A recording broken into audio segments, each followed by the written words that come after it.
Welcome in, college football backers. As you know, tomorrow night we are going to get the first college football playoff projections. So we're here to do our own thing. We just came up with a model that Brian has come up with on his own. He's the man, the creator, the number cruncher. And we got Cody Slavinsky here. He is from Bayou Bengal backers, and he's here to represent the SEC because, boy, oh boy, I'll be representing my Buckeyes and have a little bit of a Big Ten lean myself. So we needed someone here from down south to talk some sense into us Yankees. So let's go. Brian, start off. Tell us how you came up with the model, what it's all about, and is this going to be unbiased? Yeah, it's completely 100% unbiased for sure. So we've done a lot of discussions on how, we feel the AP poll has become a little biased towards one particular conference. Won't mention any names, but, and coming up with our model, we found that the performance on the field is the best indicator of who is going to win these games. Not an AP poll. So in building this model, what we've done is we've excluded every single AP poll, SOR, SOS, FPI, any type of data that includes that information. We have thrown that out completely, and that is not in our model at all. So what does it include? Our model includes we've downloaded every week. We'll download all the PFF data. So how is that team doing every week as a whole for the whole season? So we'll download all 136 teams data and we'll put it in the model. Then we'll go through and we'll take all the defensive rankings to include total defense, scoring defense, rushing defense, passing defense, do the same thing on the offensive end. How is each team racking and stacking against the entire field in college football? And then we'll go through and it'll give us an initial readout of who's the top 25. And then we'll go through and meticulously go through each team and put in their records and how they've done against other teams.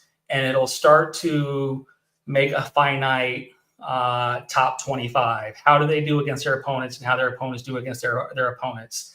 And what we're finding is Utah State first seed. You put them in there. Absolutely. And what we're finding is that this model actually is what predicted. If you're following me on X, Twitter, whatever you want to call it this week, this model actually predicted when no one predicted and wanted to pick Louisville over Miami. It predicted that upset.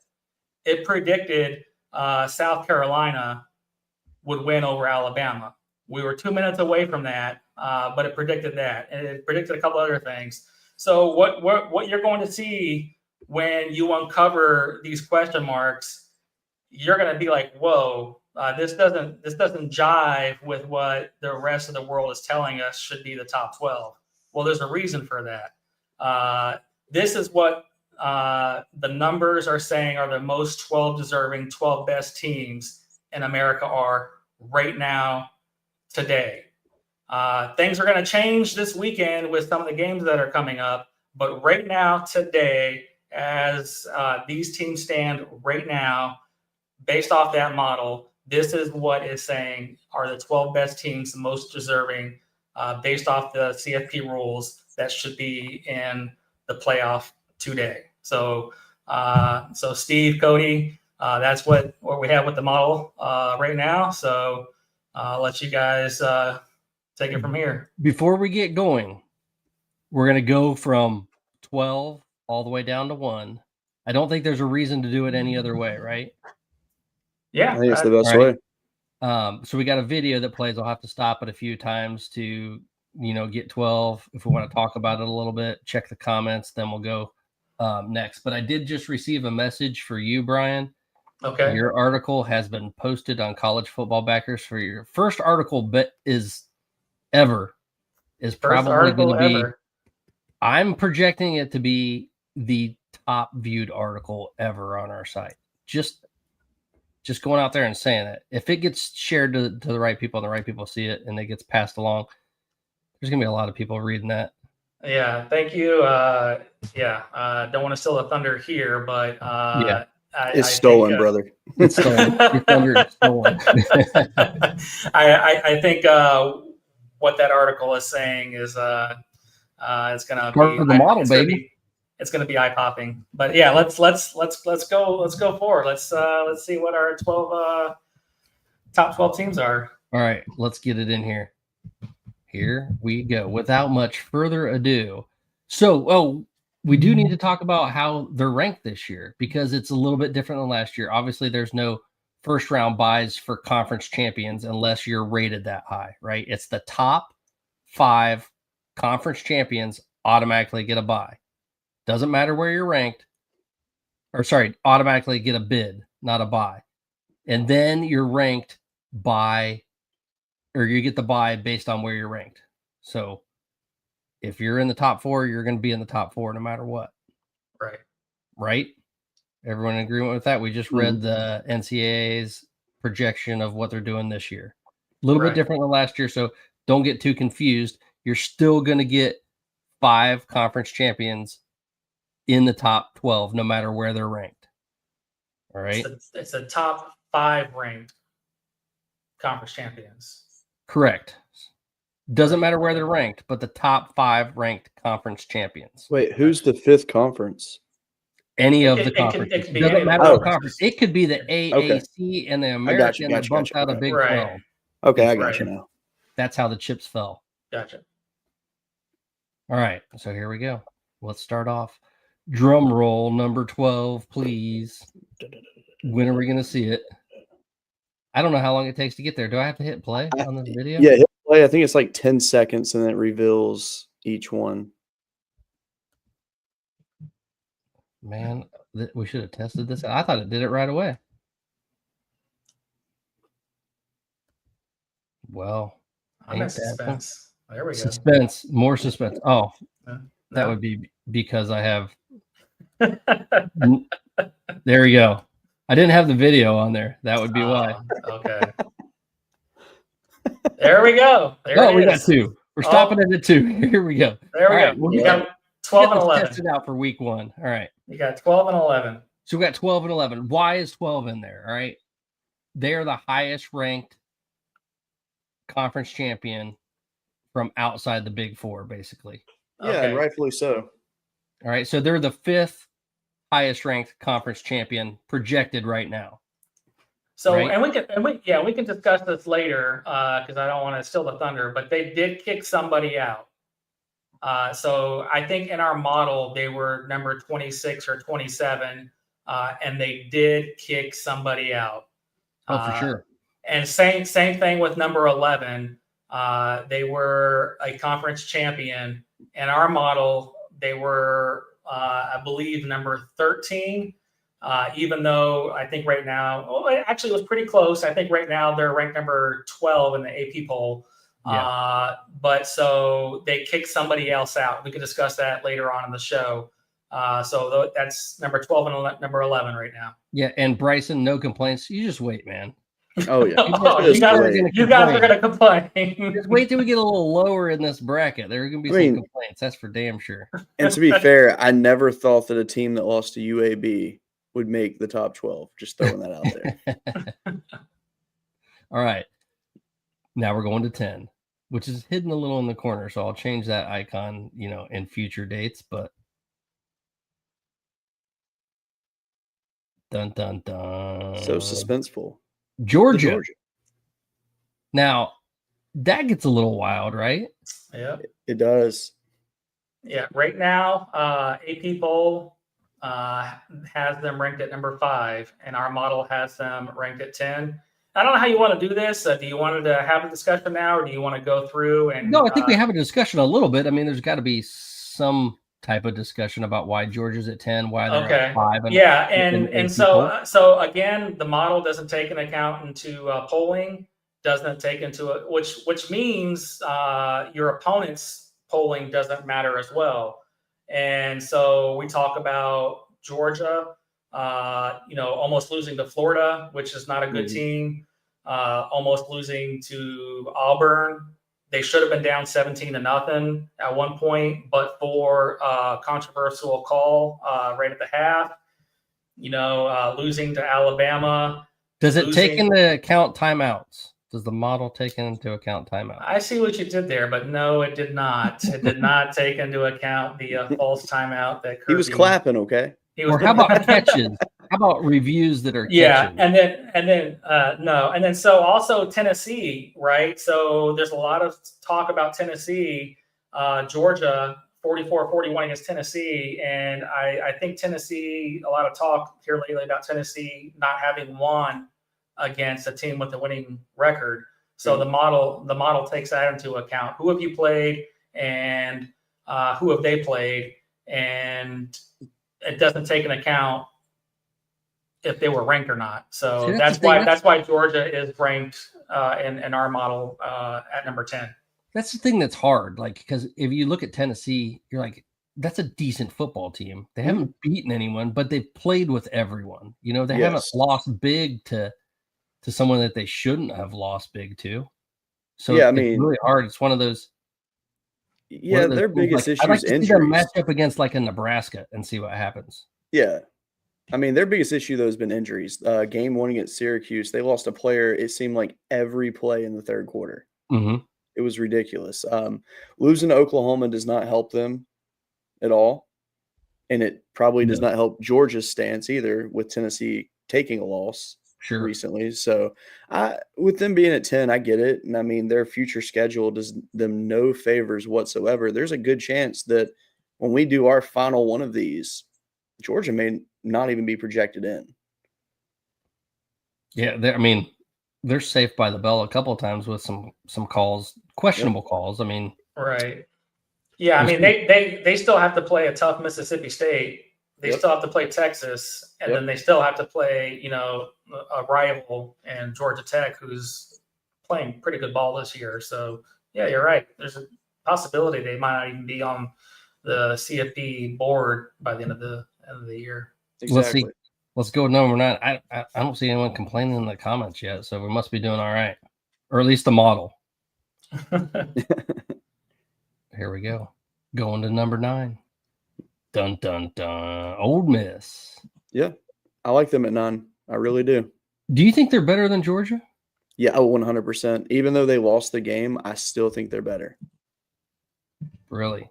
Neutral site, I think Ole Miss wins that game 7 out of 10 times.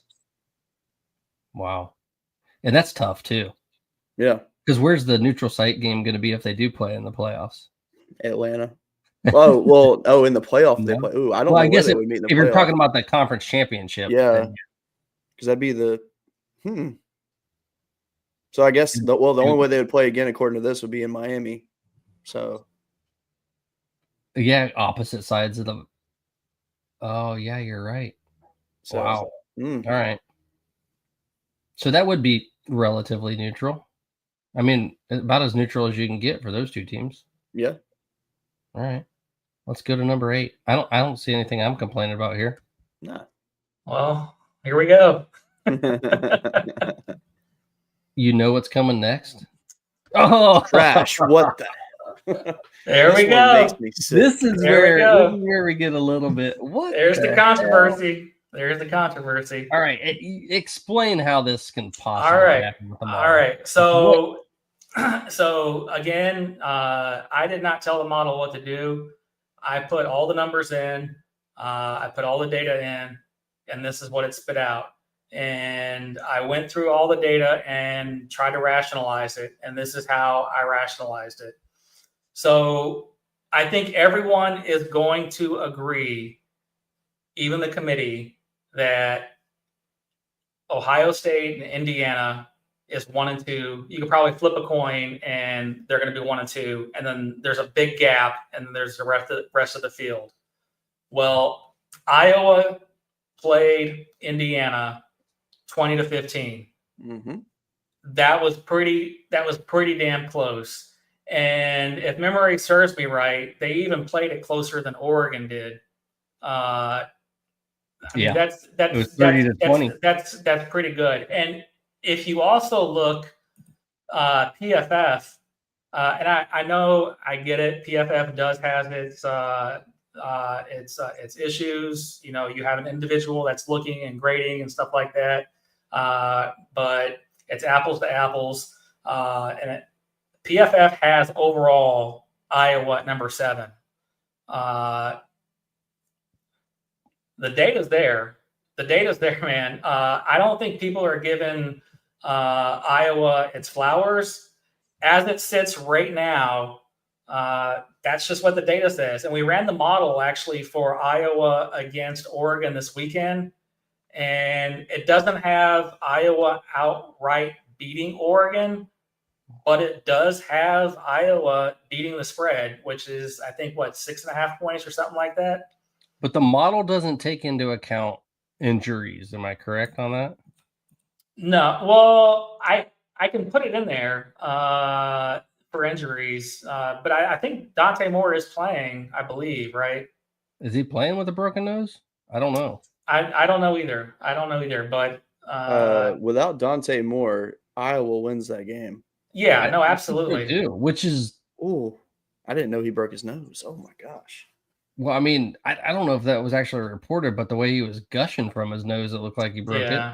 Fair. The initial reports that I saw, and I could be wrong, were that he was expected to play. I don't know. I don't know if that's true or not.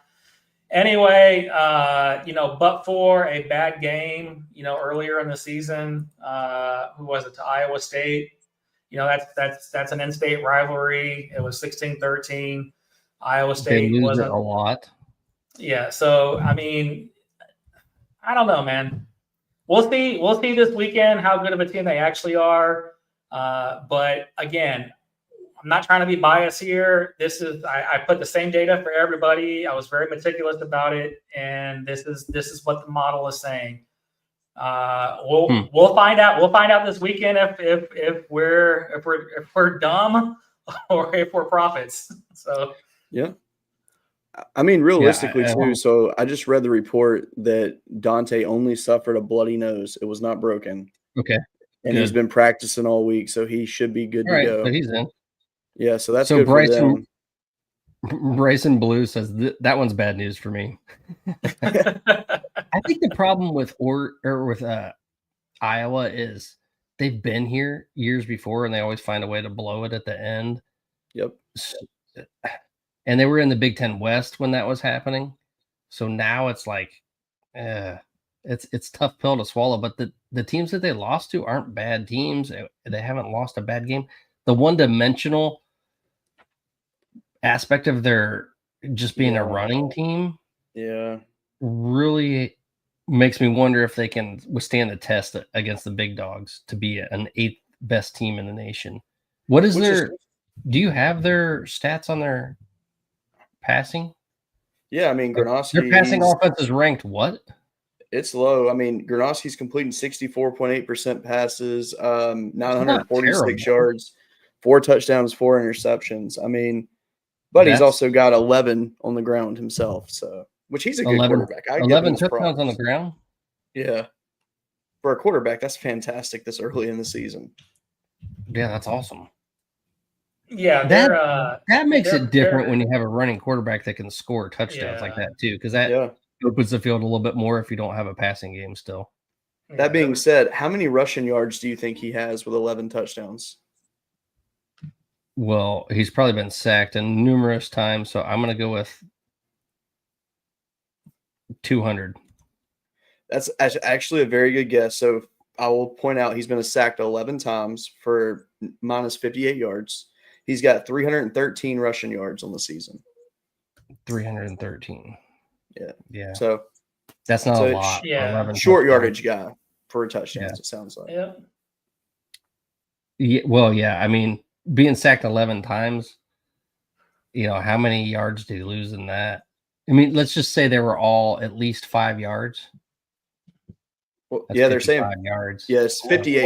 58 is what it is. In his defense, I think in my article I just wrote, comparing Julian Sain and Joe Burrow from 2019. If memory serves me correct, Joe Burrow at this point had been sacked more than 11 times. So, I think he had been sacked 17 times. So 11's not bad, right? I'm gonna look it up now to see what their passing offense is, because that's no, don't look it up, because I just way looked down it there. up. It's 132. Yeah, that hurts. Sounds right. That hurts. Hey, that's what the model says, man. It gave everyone equal rating. Notre Dame better be number 7. Their best win is 6-2 USC. Ugh. Yeah, they're Sorry, I can't see that with the play. They're not going to be very happy with these. Hey, if it'll make you feel any better, Alabama's rushing offense is ranked 114th. Yep, it makes me feel very good. Very good. There we go. Actually, that was a good segue. Let's go ahead and go to number 7.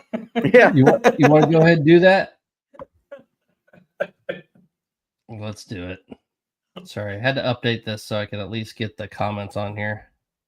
So Notre Dame better be number 7. Their best win is 6-2 USC. So who would be at number 7? Oh shit, they're gonna hate us. I know, right? Alabama. Woo! I was not expecting that, actually. Yeah, I was, again, this is me being unbiased, because I would have not had Alabama in here at all. And I honestly don't expect to see Alabama in here at all by the end of the season, but that's just me. Dude, everyone's loving the Notre Dame. Notre Dame at 6. I don't know. We'll see. So Alabama is going to either look unbeatable at the end of the year, or they're going to be just absolutely screwed, because their schedule does them no favors. I mean, you have 2 teams that do not have a head coach anymore. The 2 teams are the teams that hate you the most and are going to give their absolute all in the game. You don't know what to expect when you play them.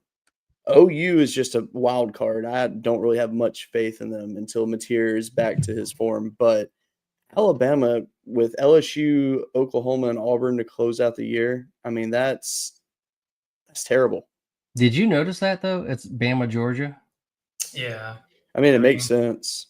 The rematch. And that is the matchup I would want to. I don't want to see both of them coasting through and meeting each other later on. Like, I want it first round if they meet. Really? And that's how it sits now. I mean, that's obviously not how it's going to look at the end of the season. So you would much rather first round get conference on conference out of the way? Yes, because, well, to be fair, this is my bias side. I absolutely hate both of those teams with a passion. Because you're an LSU fan. Yes, and Georgia is just, it's because they're like the new cocky team, and I don't like that already. And then with Alabama, it's Alabama, so I have to hate that. With Notre Dame, I don't know how I feel about Notre Dame, because they lost close games to 2 great teams. And maybe Miami isn't as good now, so we don't give them as much credit. Yeah, but still, Texas A&M's up there apparently. I mean, and they could have won that game. Then I guess Texas A&M could be unranked. I don't know. Yeah, I doubt it. But in all defense, like, the only one I knew about was Iowa, because we had to like argue about it a little bit, because I was like, he just said, let it ride, man. Let the model ride. We'll see what happens. Miami is always fraudulent. They are. I mean, it's just, they are September, October national champs. That's it. Are we having the Notre Dame discussion now, or are we going to wait till the end? Depends on where they're at, I guess. Yeah, we have to wait to see where they're at first before we have the discussion. We'll talk about Notre Dame when they make it. Yeah. I like it. Natty Times. My bias. I hate Notre Dame. All right. So are we done with the Alabama discussion, or are we ready to move on to 6? All right. Maybe Notre Dame doesn't make it.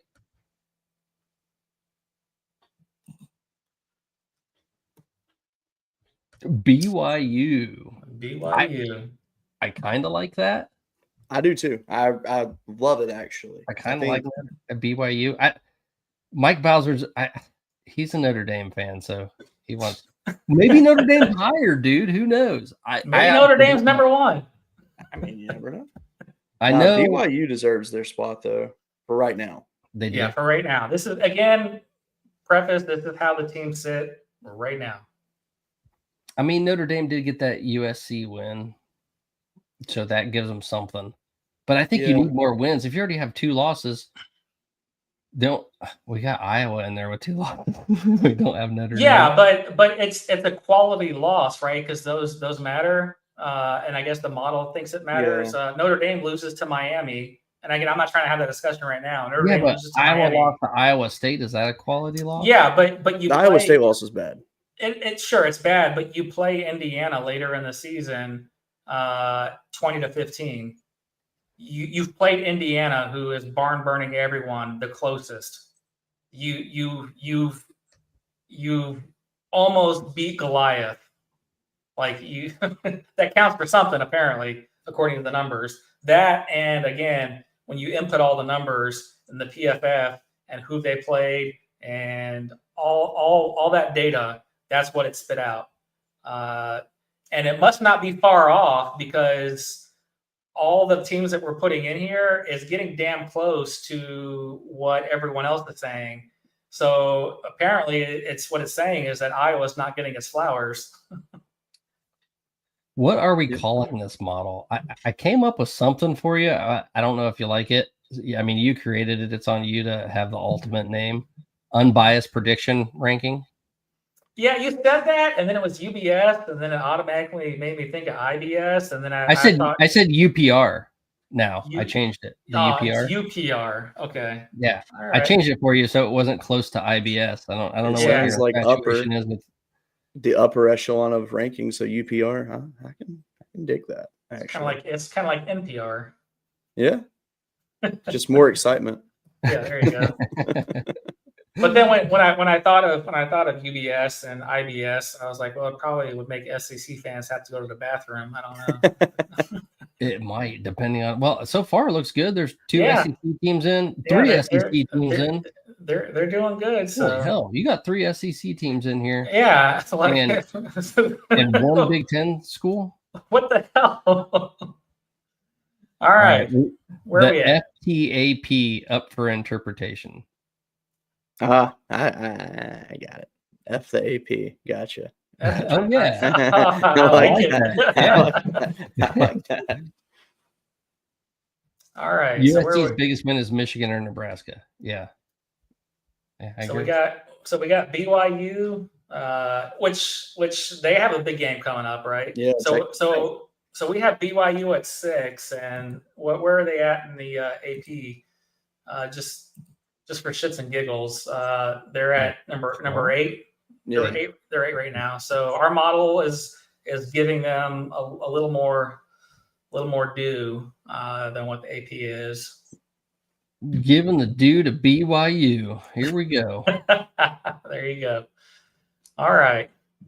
Drum roll for 5. Is it going to be Notre Dame? Texas Tech. Texas Tech. There you Get go. Oh. the guns out. Let's go. So 6 versus 5 this week. Yeah. Let's go. Dude, AP, I like. Oh yeah, that AP, might be a play-in game this week. Yeah, right. Yeah, that's crazy. So AP has Texas Tech at 9. We have them at 5. One thing I did notice after I put all the data in. I don't know if we should say we, because don't put that model on me, man. Oh shit! Now you.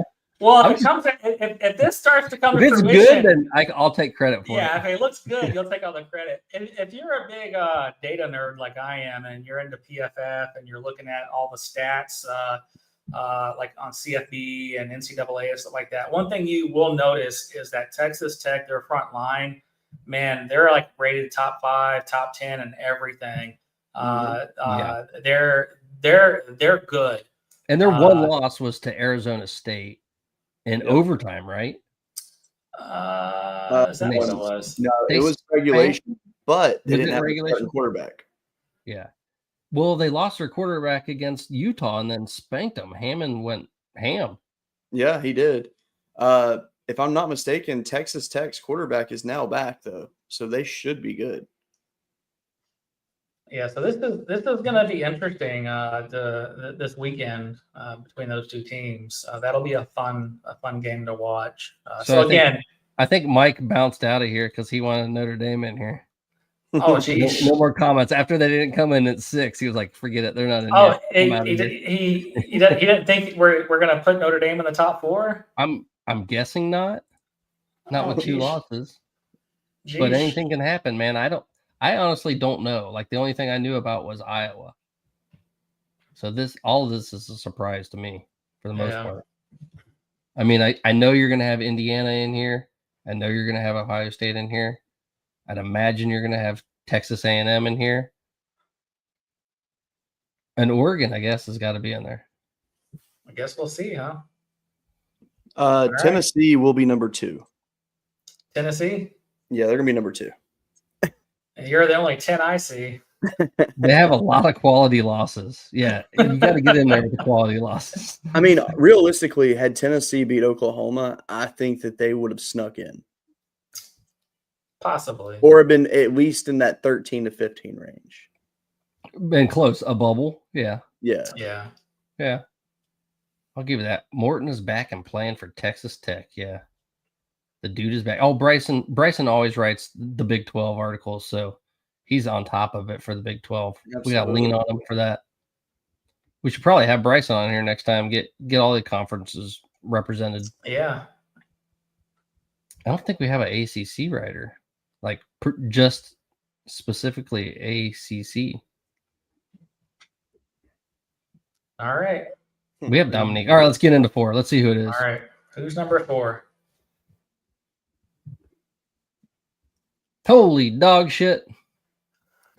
Texas A&M. I will say this. I was shocked that they got number 4 in this. How so? You thought they would be higher? I thought that they would have gotten 3 at least. Yeah. I'm not going to lie. This is always going to be the excuse. Yeah. You have, no matter what, you have Iowa at 8. So.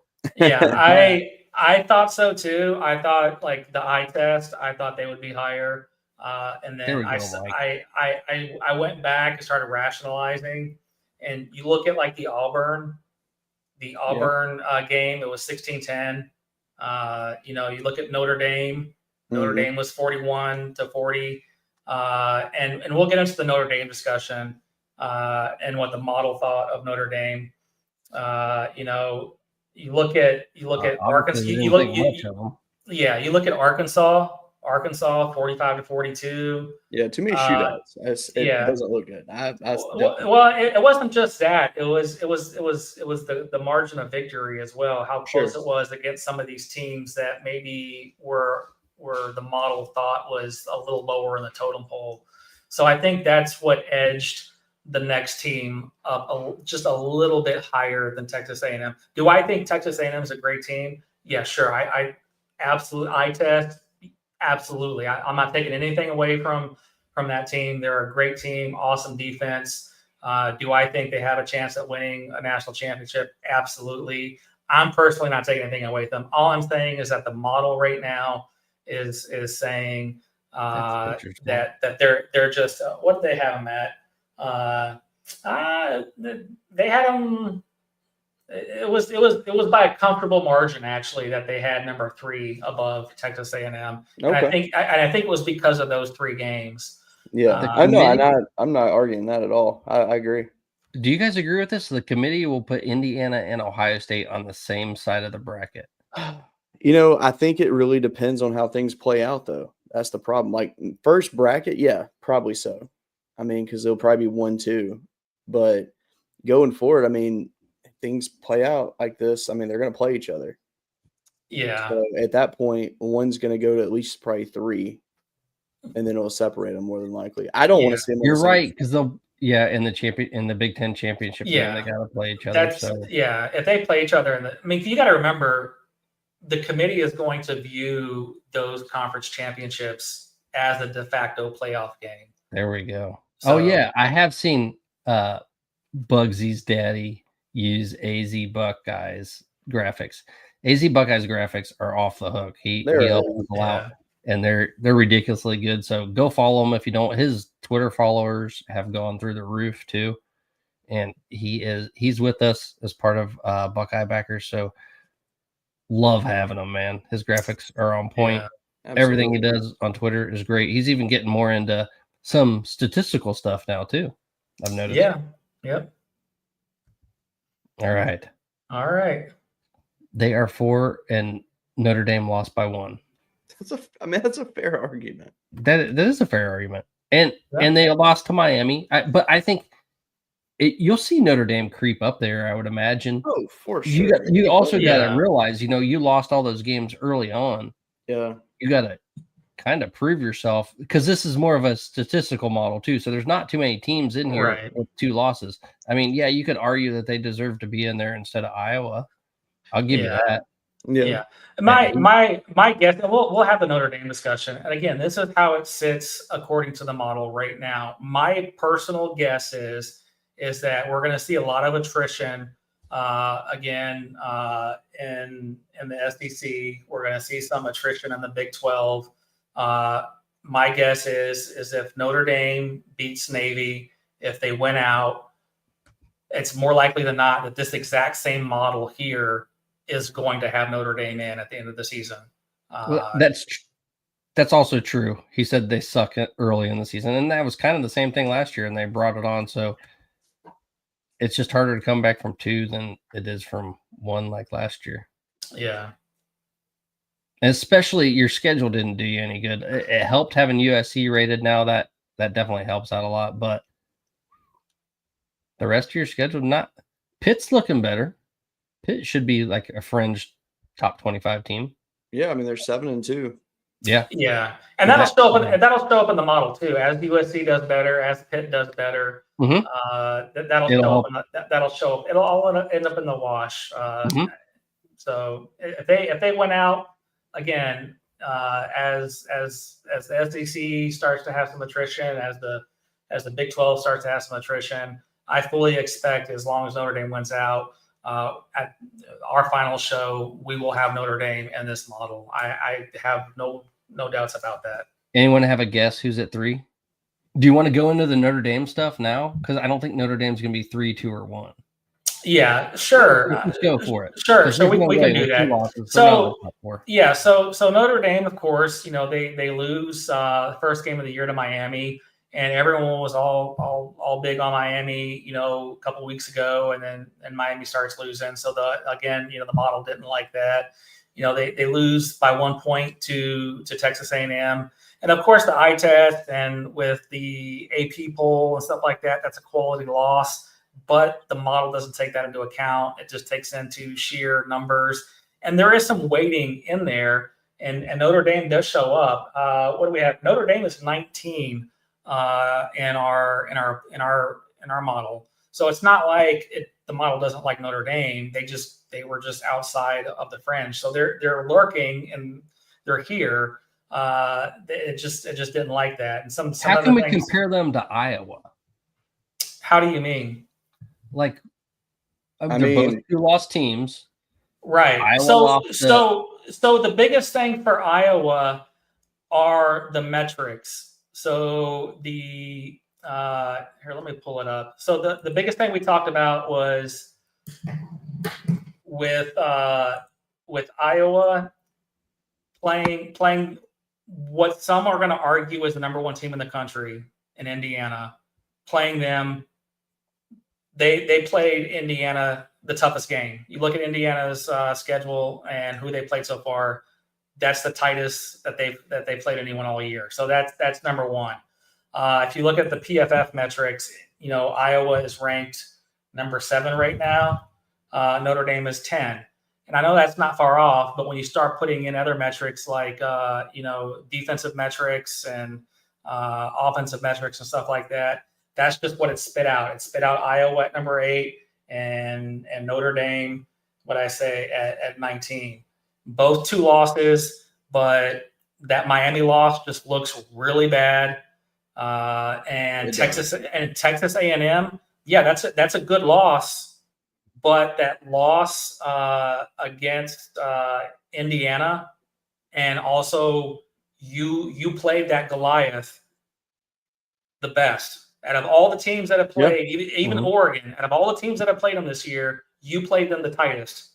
You got the closest to beating them out of all the teams that have played them this year. And the model just seemed to love that and gave them the most points for that between Notre Dame and Iowa. So again, that's just how it was built.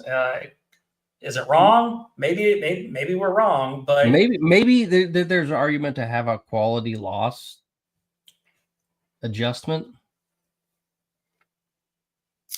Just something to think about. And the only other thing I can think about for the model that I don't know that you said is if there's an eye test. Do you want to add a subjective eye test, or you want it to be strictly numbers? I'm gonna be honest. Like I'm open to suggestions if you guys have suggestions. However, but not really. No, I absolutely am. But like the proof is in the pudding. I mean, I'm gonna say we because I'm a team player. We predicted Louisville. We came 2 minutes in an awkward fumble from South Carolina beating Alabama. You know, and then what was the game? What was this game this last week? Florida, Georgia. Yeah. Florida, Georgia. I mean, we almost got that one. At least we beat the spread. And we got 2 games on the hook this week, so we'll find out how we're doing. I mean, we're doing pretty good on this thing. Yeah. So I don't know. It's easy. It's easy. You know, hindsight in 2020 is easy. It's hard to like put this out there like this beforehand. So we'll see how it does, and I don't know. It doesn't take account where the game's played, right? It does. I'll factor in if it's a home game, what time it is, if the teams travel, if it's a rivalry game. We'll put in factors like that. I do like the time of the season thing too, as a possible. Like if it's in the beginning of the season and you just rail off 8 wins in a row after that makes a difference to me. Yeah, for sure. I mean, the problem too for Notre Dame is the fact that, you know, they beat a bad Purdue, a bad Arkansas, a Boise State that doesn't have Ashton G&T anymore. They beat a 4-loss NC State team that, well, I mean, to be fair, they did beat Georgia Tech, so that helps that NC State loss, I guess, a little bit, but still 4-loss NC State. Then you get your best win against USC, who has also struggled a little bit this year. I mean, 2 losses is not great. And then let's be real, that was a tight game with Boston College. And well, Memphis is just the structure because you have to have the top 5 conference champions in the playoffs. And that is a way to make sure that basically a group of 5 gets in. Yeah. Yep. And then same with Virginia. Which I kind of like because I think you never know when one of those teams is really better until you actually see them play ball on the field against a Texas Tech, someone like that. Sure. Right. And then for all the people, complaining about Notre Dame, look, it breaks my heart. I live in Huber Heights, Ohio. Marcus Freeman went to Wayne High School here. I love Marcus Freeman. I'm cheering for him every day. So doesn't break my heart one bit. I could care less. The only time I don't cheer for Notre Dame is if they play Ohio State. I am cheering Marcus Freeman on every day. Bowser is pounding the table for Notre Dame. Get them the hell in here. Boston College win. Get out of here. Like I said, I fully expect as long as Notre Dame wins out, they will be in our CFP model projection. Yeah, these next 2 weeks will help for sure. Yeah. All right. So yeah, no one cares about that. All right, let's see who we got at 3. We've been delaying long enough. Yeah. Ooh, Oregon. So basically we're gonna have the top 3 Big Ten teams. So this is where all the Big Ten teams were just stacked at the top. Yep. And again, this is not me trying to be biased. I just threw all the numbers in there, and that's just what popped out. And to your point, I mean, you're an SEC guy. You're even saying like you believe the SEC is not that good this year. No, it's unfortunate when we had to see conference expansion. That's when I knew. I was like, they're going to beat each other, and it's going to not look good for them. And it's a shame. Do you think it's more of that's what it is, that they're just beating on each other, or it's a little bit of everything? So it's that plus NIL is now making a more level playing field in the conference. And unfortunately, you're going to see a couple teams stick at the top, but that middle of the pack to the bottom is just clustered. There's no getting out of that. One week, one team's going to win. The next week, that team's going to lose. Like it's unfortunate, but it's going to happen. I mean, and I get why Oregon's at 3. I mean, their worst game of the year. I mean, because let's be real, their loss to Indiana is not a bad loss. It's clearly a good one. And I think that's honestly, I think that helps to defend Iowa being in, because Iowa played Indiana better than Oregon did. Right. But Oregon's game against Penn State is the one that I think is the one that's probably hurt them the most. Yeah. Which then again, though, I mean, they're at 3, so it doesn't hurt them very much. But you could make the argument, though, couldn't you? The Penn State one, that was before they derailed. That is.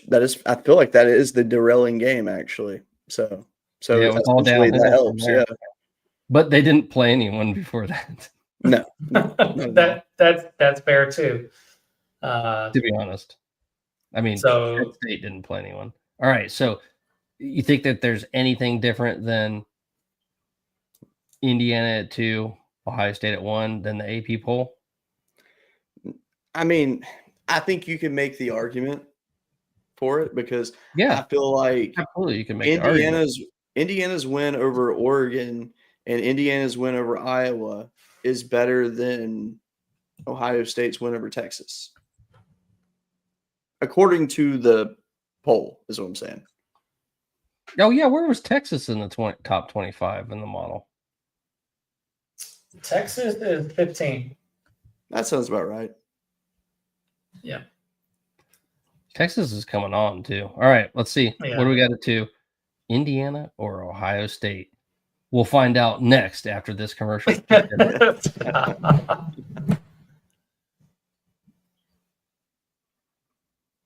All right. So we know it's got to be Ohio State at 1. Let's just go ahead and get there.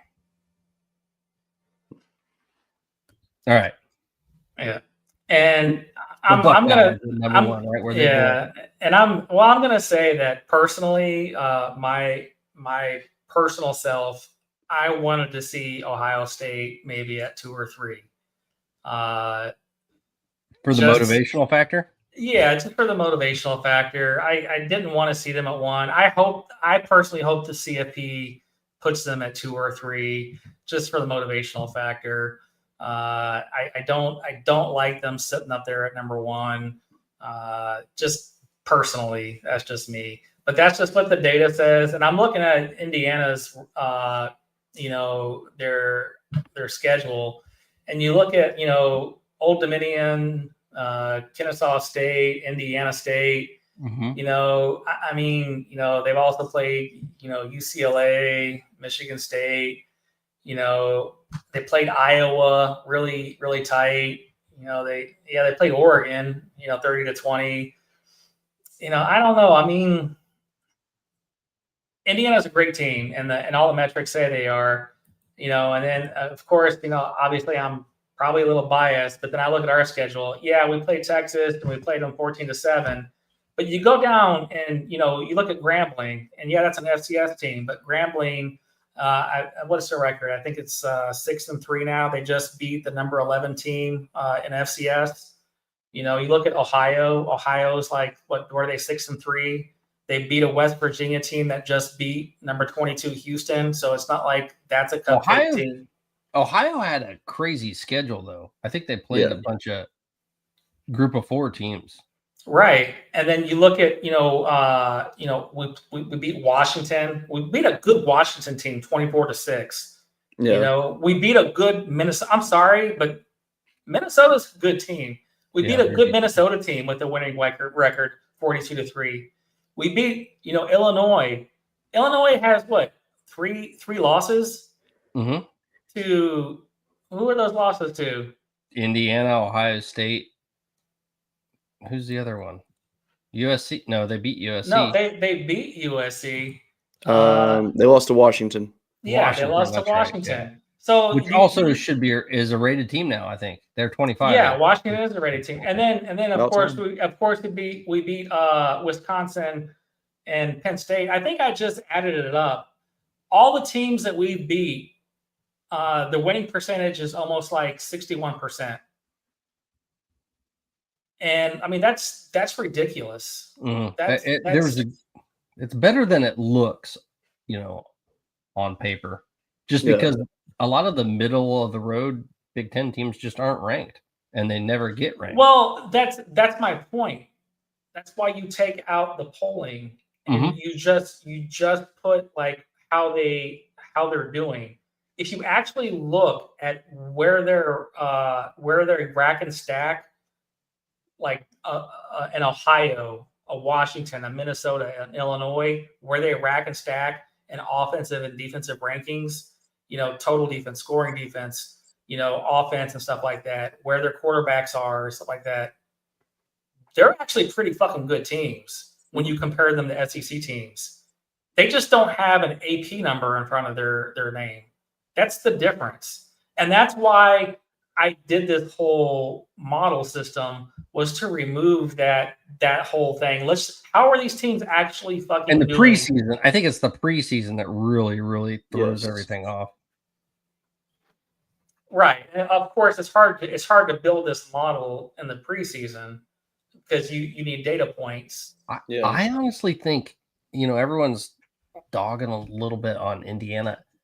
I think they're the best team to match up with Ohio State. Yeah. Because what do you need? You need a strong defense, first of all, to stop that offense, which they have. You need a good defensive line, but even more importantly, you need a quarterback that can get the ball out before the defense has time to make the quarterback confused. Yeah. It needs to be, 1-2 ball out, 1-2 ball out. And I think Mendoza can do that. And that's the only way you can kind of eliminate some of that athletic ability on that Ohio State defense, limit the scheme too, because that's what this Ohio State defense has. They have a scheme and they have athletes all over the place. Yeah. If you can get the ball out really, really quick, you got a chance. So I think Indiana is the best matchup to beat Ohio State out of everyone in the country. I think that's a fair assessment, actually. That's just my take. So honestly, it would not surprise me if Indiana takes Ohio State in the Big Ten championship game. And then Ohio State takes them in the national championship. Yeah, they're going to just do them dirty like the Ducks again. Like, all right, you want that first game? We're going to get you back. Yeah. Would it surprise me if Ohio State whips them? No. But that is a team I think that has a legitimate shot at beating Ohio State. Do y'all happen to have the numbers for where each of the teams' passing defenses rank? Who do you want to know? Really, just Ohio State and Indiana. Passing defense? Yes. Yeah, passing defense, Ohio State is number 3, and Indiana is 18. Jeez, that would be a good matchup. That would be a very good matchup. But the problem is, how motivated are you once you're in the Big Ten championship game? Because does that game matter? I mean, I guess you're in regardless if you're those two teams. It's 1 versus 2.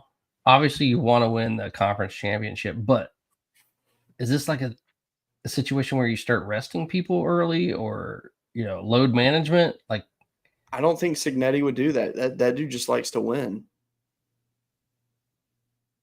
I think he's going to do whatever it takes to win every time. Yeah, you're right. He is like pedal to the metal all the time, no matter what. I like that dude. I like it too. You can't say anything bad about him, really. No, I love that dude. And by the way, we have Indiana fans out there. I found them. What? You found Indiana fans? Oh, they're all over the place now. Oh, they're blowing me up when I said I wanted Cignetti at LSU. I loved every second of it. Oh, yeah, for sure. Why wouldn't you want Cignetti at LSU? Exactly. That's what I'm trying to explain. He's the number one target anywhere. Exactly. If you could do that at Indiana, you could do that anywhere. Yep. That's like what you used to do in, the NCAA games. Like, go find a team that sucks and try to build them up. Like Elon, that was my team. Yeah. That's exactly what happened. That's what Cignetti did. And you go back and look at what he said to Elon. Those videos were surfacing, and it's the exact same thing. The same attitude he had at Indiana. Yep. JMU, same attitude. Yep. It's going to be interesting because they're starting to recruit a little bit too. So yep. I don't know that they'll have to transfer portal everything in the future, but we'll see. Next year is going to be the big year for them, I think, because they still have a large JMU presence there. Those guys were just used to winning. The winning culture is really what you need to change a program. Absolutely. So anyway, biggest questions of this. Obviously, we got Iowa at 8. Anything else that jumps out at you? I was like, no way. You can make the argument with Missouri, or not Missouri, I'm sorry, Memphis being maybe swapped out with like a North Texas or someone like that. Yeah, and that will change once we know exactly how, because that's just, it's a product of the playoff. Whoever's the highest ranked 5th conference, you're in there. Yeah, because I mean, had Navy not lost last week, they probably would have been number 12. Right. Yeah. Well, it's probably going to come out of the American Conference, right? It's going to be Navy, Memphis, or North Texas, because I mean, what's the other conference option? Sun Belt, you have James Madison, who's right. That's probably the only other viable option would be. So also, we only have one ACC team in here. Yeah, Georgia Tech losing to NC State does not help at all. We have 4 Big Ten, 4 SEC, 1 ACC. Yeah, 2 because Big 12 though. Oh, actually, if you want to chat about that, so what we had Utah 11, but they got pushed out by Virginia, the ACC champion. Oh yeah. Then we actually had Michigan at 12. And Michigan got pushed out by Memphis because of the G5 conference champion. So we do have Virginia was the ACC champion at 13, and then Louisville was the next ACC. And Notre Dame at 14. Bowser, we know. Notre Dame didn't make it. Yeah, Notre Dame at 19. But like I said, for all you Notre Dame lovers, Notre Dame, I am absolutely confident will make it in the next couple of weeks in this projection. You got to take into account, like, this is all statistical based. So if teams continue to win, if they continue to show they're strong both in offensive and defensive categories, they're going to start bumping up there every week. It's going to change a little bit. So, Iowa takes on Oregon. Yeah. What's going to happen there? Yeah. One of those teams, if Iowa loses, then they're dropping out of the top 25. Same thing with Texas Tech and BYU. They play each other this weekend. So we got four teams on here. Probably stay in if it's BYU that loses, because BYU is undefeated, right? So Texas Tech would have one loss. BYU would have one loss. They might be able to stay in. Sure. But yeah, if Iowa loses to Oregon, they're definitely going to drop out. But it makes me wonder, though, you have with the Big Ten for right now, for example, you have the middle of the pack teams that have respectable records. How many of those teams are actually in contention to make the playoff? That's a good question. That's a really good question. Because right now, the SEC, they have 9 teams that are in contention to make the playoff still. Well, let's see. For our model, we have Michigan at 12. And then we have USC at 21, and then Washington at 23. Okay. So not really a chance, depending on and if they keep winning, maybe.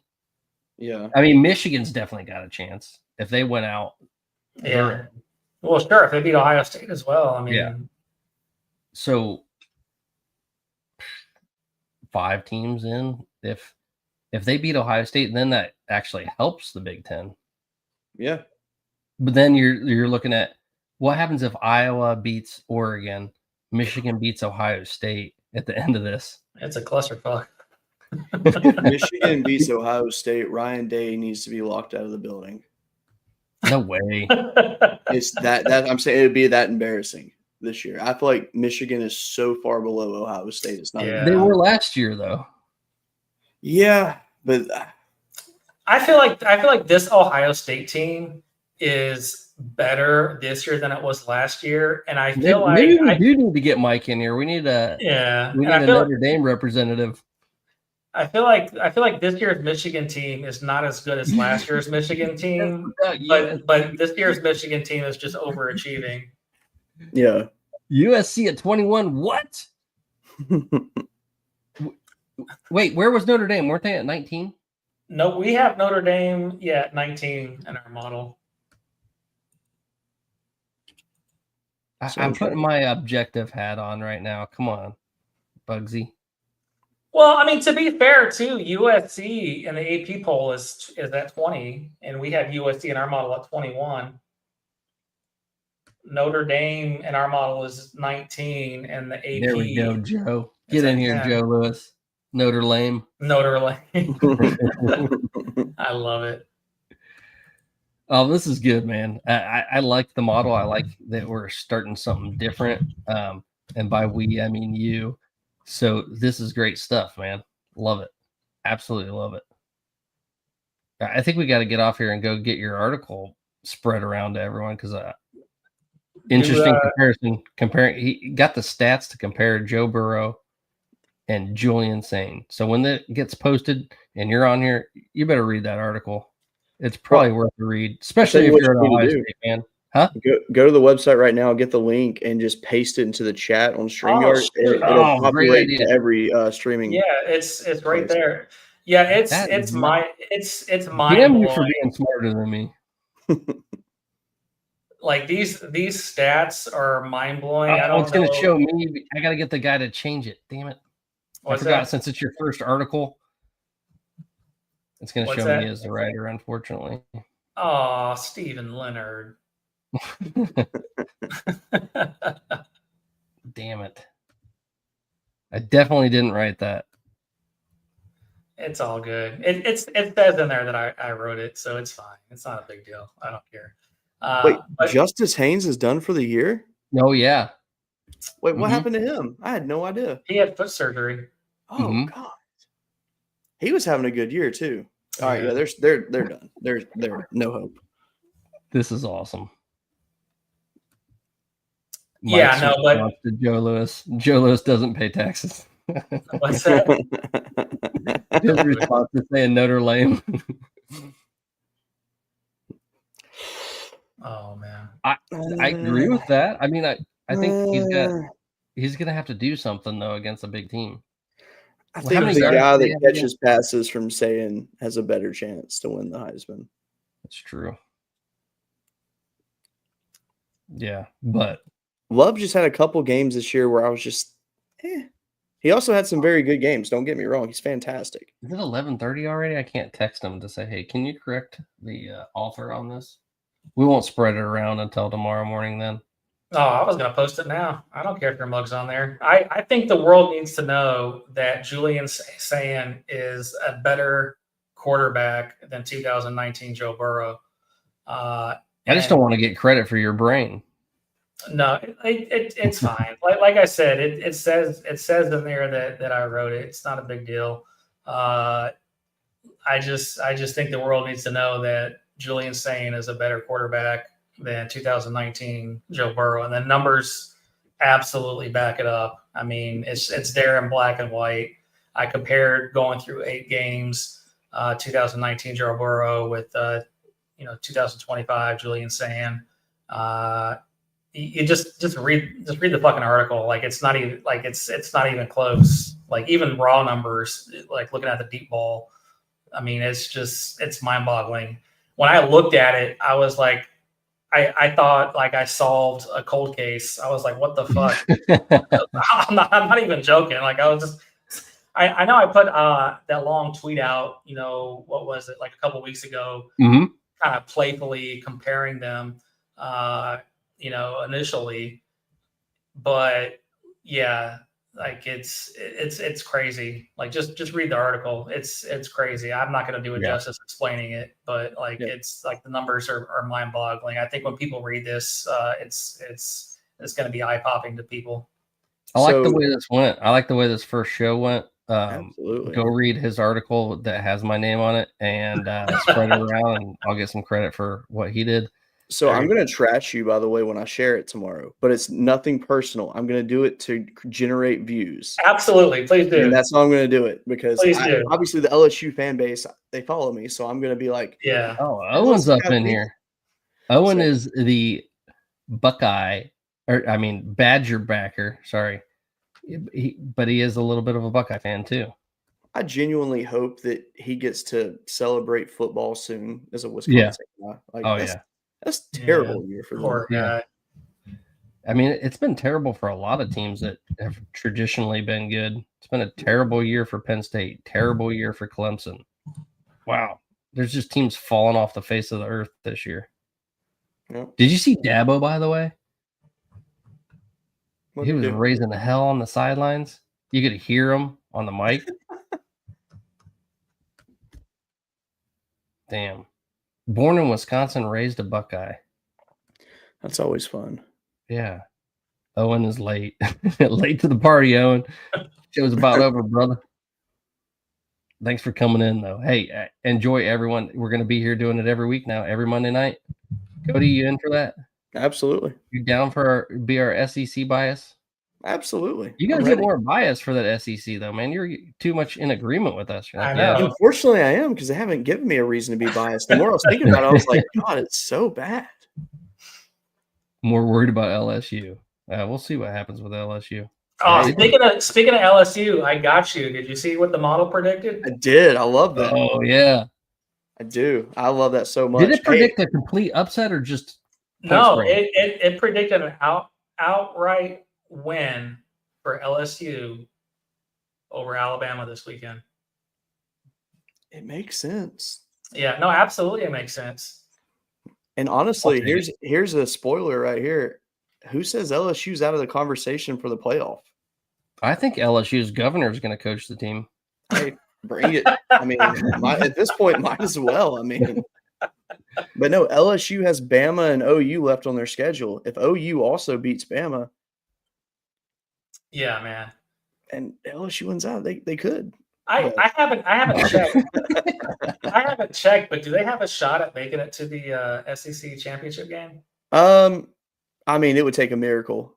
I mean, it can happen, but realistically, though, nah. All right.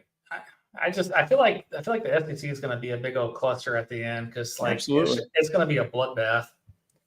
Yeah, with Alabama having no losses in conference right now, that kind of hinders things. Same with A&M. So yeah, but if LSU beats Alabama, they still have to play Auburn, right? Yeah, Alabama has Auburn, LSU, and Oklahoma left. They'd have to lose all three of those. Yeah. I personally think Auburn is gonna be. I haven't run the model, and we'll get there when we get there. But I personally think Auburn can beat Alabama. Peace, Natty Times. All right, I think we all got to get off here, man. It's pushing. All right, 11:30. Yeah, feels like 12:30 because they threw the hour back. It's a school night.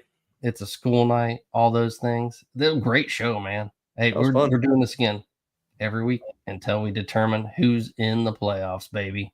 Hey, this should make some noise. It's here. We'll see what it's like tomorrow. I'm sure this is going to be completely different than whatever ESPN throws out there. So absolutely, 100%. It'll probably start to blend closer together towards the end, I imagine. But I mean, I think it's going to be semi-close, though. Yeah. Oh, yeah. It's got to be. I mean, there's not too many other variables you can throw in there. I'm positive Iowa won't be in there. Yeah. But all the other ones, I mean, they're pretty close. I'm sure Memphis is probably going to be, they're at the tail end. You're probably going to have Virginia in there or some ACC. Because they're definitely going to do it. I mean, the highest projected conferences, too. They have to. Right. Yeah. So, I mean, those are going to be in there. Your top three. I'm pretty sure Notre Dame won't be in there, though, on ESPN. I don't know. They actually might sneak No, in. I'm just saying that for Mike. Yeah. They probably will be because they were at 12 in the AP poll. 10. They're 10. Oh, They're 10 right now, and they're going to take into account the AP polling, strength of record, all that stuff. The fact that they had one point loss to A&M, that's going to look good. The fact that I mean, I don't know. I wouldn't be surprised. Right at 10. I wouldn't be. They'll probably be right at 10. I'd imagine. Yeah, would not be surprised if they have Notre Dame in there. Perfect. All right. I've tried to get off here 3 times already, so this time I'm doing it. Peace out. God bless everyone. Thanks for joining us. We'll be doing this every Monday night. All right. See you guys. See ya. All right, bye.